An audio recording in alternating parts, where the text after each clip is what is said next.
Good morning. Shri Swami Samarth. सकाळ सकाळ पावसाच्या सरी येऊन गेलेले आहेत आणि वातावरण एकदम थंड झालं आहे. तर म्हटलं चला गरमागरम वाफळता चहा घेऊया.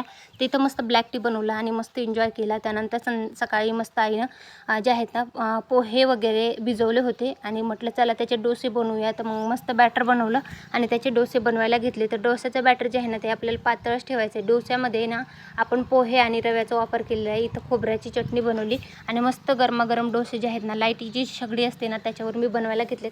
आणि डोसे जे आहेत ना ते एकदम मऊसूद एकदम लुसलुशीत झालेले आहेत. कारण की ते काय होतं ना त्यामुळे एकदम सॉफ्ट बनतात आणि टेस्ट पण एकदम टेस्टी, खायला पण एकदम मस्त लागतात. त्यानंतर मी आणि आईनं डोसाचा नाश्ता केला आणि गेलो आम्ही चिकू पाडायला. तर चिकू जे आहेत ना तर ते खूप दिवसापासून पाडले नव्हते आणि पावसाने काय होतं ना चिकूच्या देठामध्ये पाणी गेलं तर चिकू खराब होऊन जातात. तर मग आईनं वेळोने पाडले. मी थोडेसे झाडावरती चढून चिकू पाडले आणि नंतर सगळे चिकू जे आहेत ना ते एका टोपलीमध्ये भरायला घेतले. इथं ताईचा मुलगा मला मध्ये मध्ये जे आहे ना तर चिकू भरू लागत होता आणि त्याच्या हाताला रुचिक लागतोय म्हणून तो म्हणत होता नको नको भरायला. तर म्हटलं मग त्याच्या डोळ्याला वगैरे चिकूचा रुचिक वगैरे लागेल म्हणून त्याला नको म्हणत होते भरायला.